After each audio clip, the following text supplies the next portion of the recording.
Make your future 미래 채널 마이앱. 네, 안녕하세요. 황준원입니다. 자, 지난 1년 동안 제가 약 110편여의 미래 소식 컨텐츠를 제작해서 올렸더라고요. 자, 그래서 1년이 끝나가고 있기 때문에 올해 전달드렸던 트렌드 중에서 8개 뽑아가지고 정리해보는 시간 가져볼까 합니다.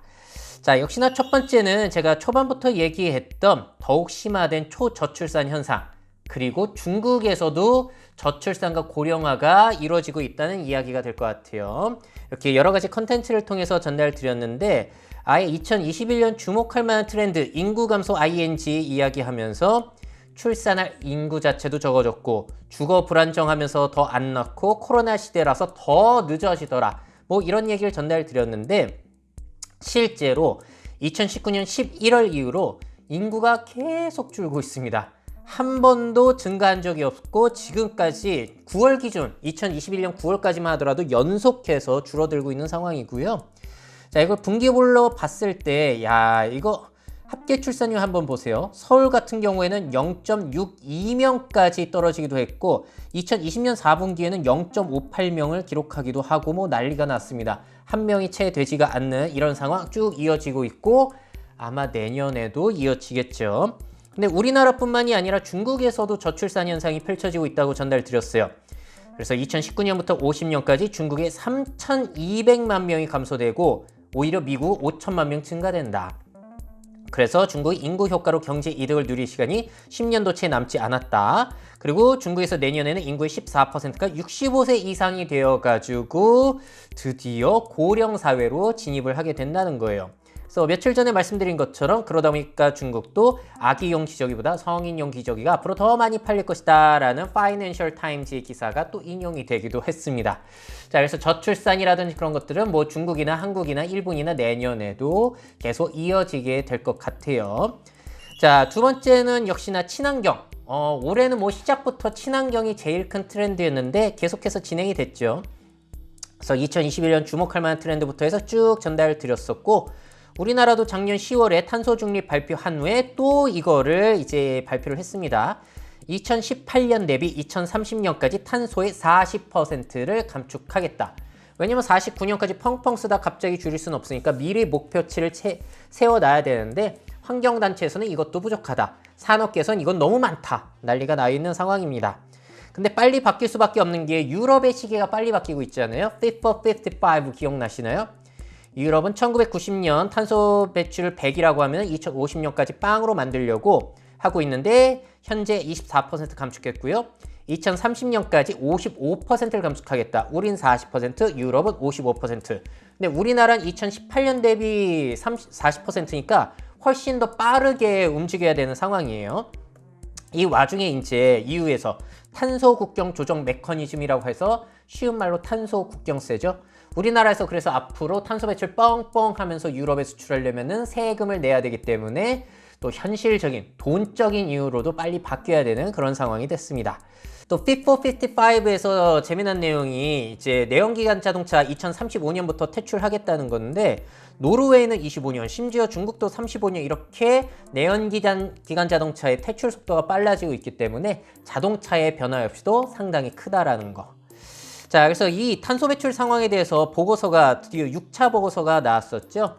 여기 보고서에 따르면은 우리는 이제 앞으로 2030년경에는 1.5도는 도달할 것 같다. 그래서 열심히 노력하면은 살짝 그거보다 높아지다가 21세기 말에는 떨어질 수 있는데 지금처럼 뻥뻥 쓰게 되면은 2030년경 1.5도는 당연히 넘어가고 21세기 말이 되면 4.4도까지 높아질 것이다. 야, 그러면은 뭐 지구가 제대로 돌아갈지는 진짜 궁금합니다.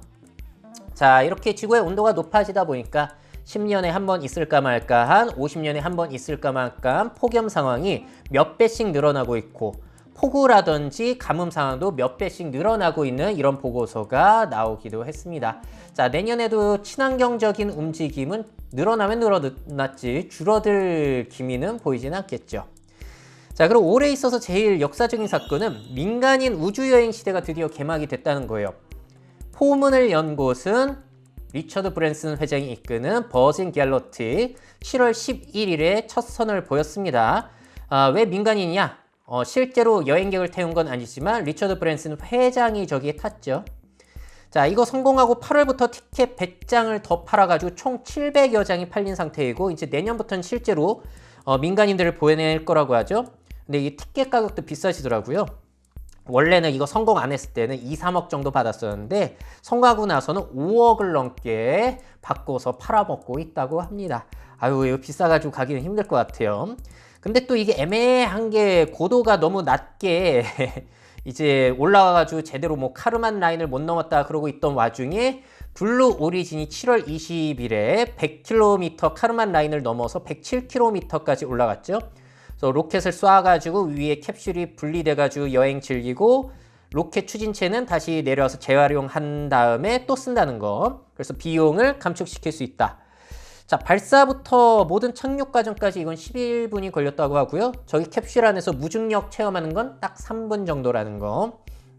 근데 이러한 앞선 사건들을 우습게 만들어내는 사건이 이제 스페이스X가 9월 15일에 완전히 진짜 민간인들만 일어놓고 무인 조종으로 저렇게 우주 여행을 했는데 와, 이거는 15일에 발사해서 18일에 착륙했어요. 직구를 몇 바퀴를 돌고 나서 15바퀴를 돌고 나서 지구에 돌아왔기 때문에 그 전에 뭐 카르만 라인이 어떻고 한 것들은 굉장히 우스워진 상황이 됐죠. 그래서 스페이스X가 가장 넘사적인 모습을 보여줬다라고 해가지고 이렇게 비교한 것까지 보여드리기도 했습니다. 자, 그리고 이렇게 민간 우주여행뿐만이 아니라 이렇게 로켓 발사라든지 이런 우주 쪽으로 가는 산업들이 늘어나다 보니까 이걸 돈적으로 연결하려고 위성 사업이랑 또 연결을 하고 있죠. 하늘에 위성 띄워 올려가지고 초고속 통신을 하는 이런 시도들이 이어지고 있습니다. 자, 이런 게 많아지면 이제 앞으로 인터넷망 연결이 어려웠던 오지라든지 비행기 선박 이런 것들도 우리가 초고속 통신 인터넷을 즐길 수 있게 된다는 겁니다. 내년에도 우주여행 시도는 계속해서 이어지겠죠. 자, 그리고 올해 있었던 아주 신기한 일, 뇌와 컴퓨터의 연결에 있어서 또 역사적인 사건이 펼쳐졌어요. 자, 이렇게 소식 전달 드렸는데 먼저 일론 머스크의 뉴럴링크. 일단 2021년은 일론 머스크의 해죠. 올해의 인물로 선정될 만큼 그 회사 링크라는 칩을 원숭이한테 심는 데 성공했죠. 그래서 무선 연결돼가지고 컴퓨터랑 원숭이 생각이 통신을 하고 있는 거고요. 덕분에 생각만으로 저렇게 폰 게임을 즐길 수 있게 됐다. 자, 그런데 내년에는 인간에게 이 칩을 박을 것이라고 합니다. 자, 먼저 심각한 척수 부상을 입은 사람에게 첫 번째 실험을 진행한다고 하는데 이게 정말로 의료적인 목적으로만 쓰일까요? 그렇진 않을 것 같아요. 자, 그리고 또 올해에는 무선 BCI 기술, 뇌와 컴퓨터를 연결하는 기술 사람 실험에 성공을 하기도 했습니다. 그래서 뇌와 컴퓨터가 연결되면 진짜 앞으로 메타버스는 내가 가만히 누워가지고 눈만 감고 있으면 꿈꾸듯이 내가 메타버스 생활을 할 수 있는 그런 시대가 향후에는 올 수도 있겠죠. 자, 그리고 올해 많이 소개해드렸던 게 또 GPT-3의 확장 활용이었어요. 말만 잘 알아듣는 줄 알았더니 자, 일단 이미지를 잘 생성해내더라. 오각형 초록 시계를 그려달라면 이해하고 이렇게 해주고요. 아보카도 모양의 암체어 그려달라고 하니까 말을 철석같이 알아듣고 이렇게 해주고 복잡한 이모티콘이나 오픈 AI가 적힌 가게 정면 심지어 존재하지도 않는 미래의 전화기까지 알아서 이미지를 생성해주고 그리고 의상 디자이너도 이런 식으로 도움을 받을 수 있을 것 같다 라는 게 첫 선을 보였었고 이런 걸 흉내 내가지고 이제 LG전자에서는 엑사웜, 그리고 카카오에서는 밈달리 해가지고 똑같은 기술을 선보이기도 했습니다. 내년에는 이런 시도가 진짜 본격적으로 실용적인 현장에서 펼쳐질 수 있겠죠. 자, 그리고 사람 말만 학습을 했을 뿐만이 아니라 프로그래밍 언어를 학습시켰더니 알아서 코딩을 해주더라. 그게 바로 코덱스였습니다. 자, 그래서 오픈 AI에서 공개한 게 말로만 저렇게 명령을 하면은 코딩이 자연스럽게 되면서 자동으로 되면서 우리가 복잡한 프로그래밍 언어를 몰라도 되는 거죠. 작게 만들려고 하면은 알아서 프로그램 언어로 변환이 돼가지고 저렇게 말로써 간단한 게임을 만들어내는 장면이 공개가 됐습니다. 그러니까 복잡한 코딩은 앞으로 간편해질 수 있을 것이고 AI를 이용할 때도 코딩을 모르는 사람이 AI에게 말로 요구를 해서 앞으로는 저런 것들을 이뤄낼 수 있는 가능성을 보여줬죠. 굉장히 중요한 사건인 것 같아요. 근데 아직까지도 정확도는 37% 수준이라는 거. 자, 내년에 GPT-4 소식이 들려오기도 하던데 얼마나 발전이 되어 있을지 너무 기대가 됩니다. 자, 여섯 번째는 뭐 올해 디지털 휴먼 인기가 굉장히 늘어났죠. 기억나시나요? 제가 2021년 주목할 만한 트렌드에 인공인간이 온다라고 말씀드렸는데 이때만 하더라도 한국에는 인공인간이 유명한 게 없었어요. 자, 제일 유명했던 거는 해외 리얼 미켈라 그리고 일본의 이마였는데 우리나라에서 드디어 이 로지라는 게 여기저기에서 활약을 하게 되면서 신문 기사가 엄청 나오고 있죠. 댓글 보면은 제발 홍보 기사 좀 그만하라는 댓글이 더 많긴 한데 어쨌든 그래도 여기저기에서 시도를 많이 하고 있고 또 SK에서도 투자 많이 했죠. 온마인드 수아 저기에 투자 많이 했었고 그리고 남성형도 조금씩 나오고 있는데 남성형은 별로 인기가 없어요. 그리고 제가 소개해드렸던 게 꼭 사람을 닮을 필요는 없다. 삼성의 인공인간 쌤이 인기를 끌었고 에이펀 인터랙티브의 아포키 토끼 가수, 사람 토끼 가수 아무튼 이게 인기가 많고 또 제가 소개해드렸죠. FM 메카도 인기가 엄청 많더라. 사이버 래퍼. 자, 이렇게 꼭 사람을 닮을 필요는 없다라는 것도 말씀드렸고요. 또 전에도 보여드렸던 것처럼 이 버추얼 유튜버 루이. 이 루이는 이제 딥페이크 기술을 이용해서 유튜버가 자신의 얼굴을 숨기고 가짜 얼굴 합성해서 노래 컨텐츠라든지 브이로그를 찍어 올렸었는데 이 루이라는 캐릭터도 이제 대한민국 정부에서 대한민국 구석구석 이런 컨텐츠를 찍어 올린다든지 곳곳에서 활용을 하고 있습니다. 차라리 저는 뭐 로지보다는 저 딥페이크 기술 루이가 낫지 않나 뭐 이런 생각이 들기도 하고요. 또 제가 보여드렸는데 굉장히 많은 사람들이 좋아하셨던 이름이 뭐죠? 갑자기 생각이 안 나네? 코드미코.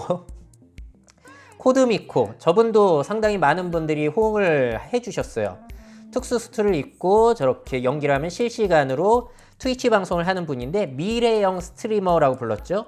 그래서 제가 저 장비라든지 그런 거를 스튜디오 가서 직접 체험해 봤는데 알고 보니까 비용이 총 합쳐가지고 3천만 원 정도 들더라. 뭐 그런 컨텐츠도 전달 드렸습니다. 그리고 최근에 여러분들이 상당히 좋아해 주셨던 거,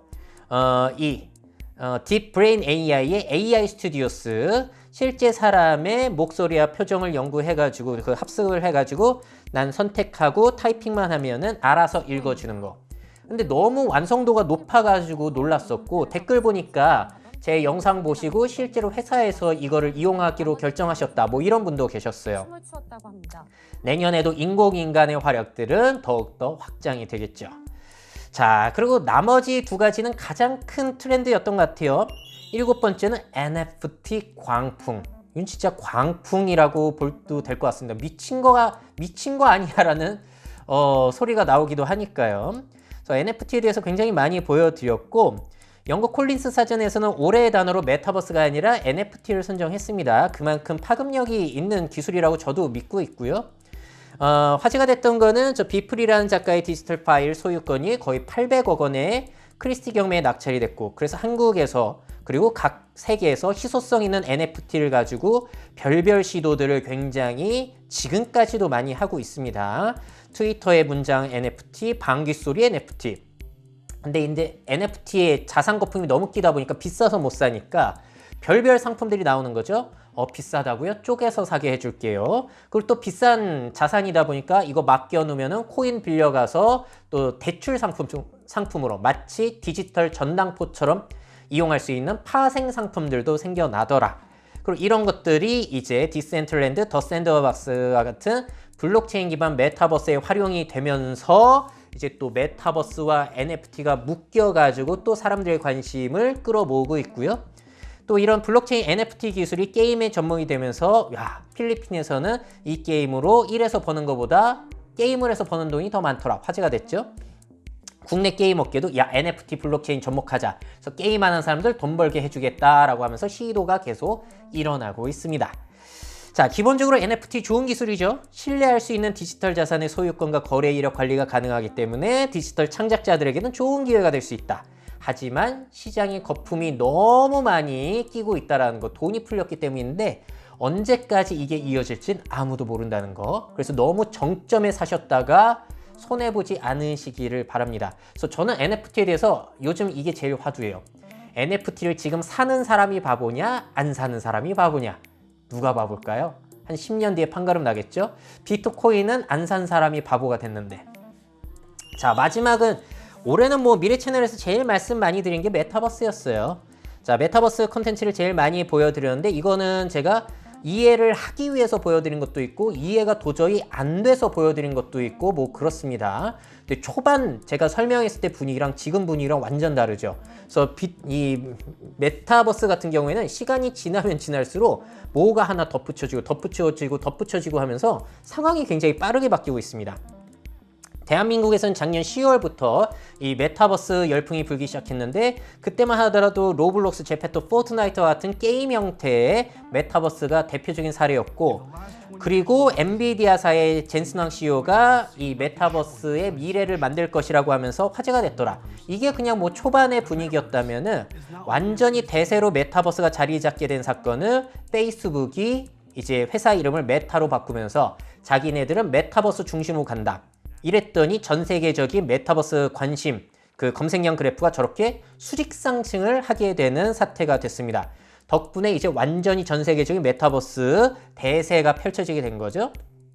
그리고 요즘은 아까도 말씀드린 것처럼 요즘 메타버스 분위기는 또 다른 게 뭐냐면은 NFT 블록체인 접목해가지고 사람들 돈 벌어주게 해주겠다. 뭐랑 비슷하냐?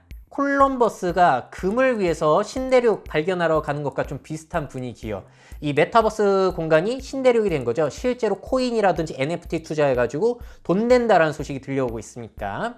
그래서 예전의 대표 사례는 저런 게임 형태였다면 지금은 뭐 첨단 기술, VR, AR, MR, 홀로렌즈 아니면 디지털 트윈 그리고 심지어 NFT 블록체인 이런 것까지 겹쳐지게 되면서 애들용이 아니라 성인들도 이용할 수 있는 첨단 쪽으로 진행이 되고 있는 게 달라지고 있는 점이라고 볼 수 있겠습니다. 과연 내년의 메타버스는 또 어떤 식으로 될지 혹시 거품이 싹 빠지는 건 아닐지 또 지켜봐야 되는 부분이 될 것 같아요. 자, 이렇게까지 해서 2021년에 있었던 미래 트렌드 8개를 한번 정리해서 보여드렸고요. 자, 내년에는 혹시 여러분들 어떤 콘텐츠 보고 싶으세요? 댓글 남겨주시면은 제가 1, 2월은 그래도 좀 강의가 적어가지고 한가한 달이에요. 그래서 그때 많이 연구를 해가지고 양질의 컨텐츠를 제공해 드릴 수 있을 것 같고요. 또 지난 뭐 3년간 제가 강의 현장이나 유튜브에서 말씀드렸던 제가 주요하게 본 미래 트렌드는 엮어가지고 내년 1, 2월쯤에 늦으면 1월 중순, 빠르면 1월 중순 아니면은 늦어지면 2월 초반에 또 제 책이 나오니까요. 그런 것들 궁금하신 분들은 또 책 구매하셔가지고 보시면 좋을 것 같습니다. 자, 그럼 댓글로 2021년 여러분들이 보고 싶은 미래 관련 콘텐츠 뭐가 있는지 남겨주시면 좋겠고요. 2021년 동안 제 미래 채널 마이F 많이 시청해 주셔서 너무 감사드립니다. 자, 내년에는 곧 10만 유튜버가 될 것 같으니까요. 10만 유튜버가 되어서 또 찾아뵙도록 할게요. 미래사회 변화를 업데이트하고 싶으신 기업 및 기관, 그 밖에 미래 트렌드 교육이 필요하신 분들은 myf21 네이버닷컴 이메일로 연락주세요.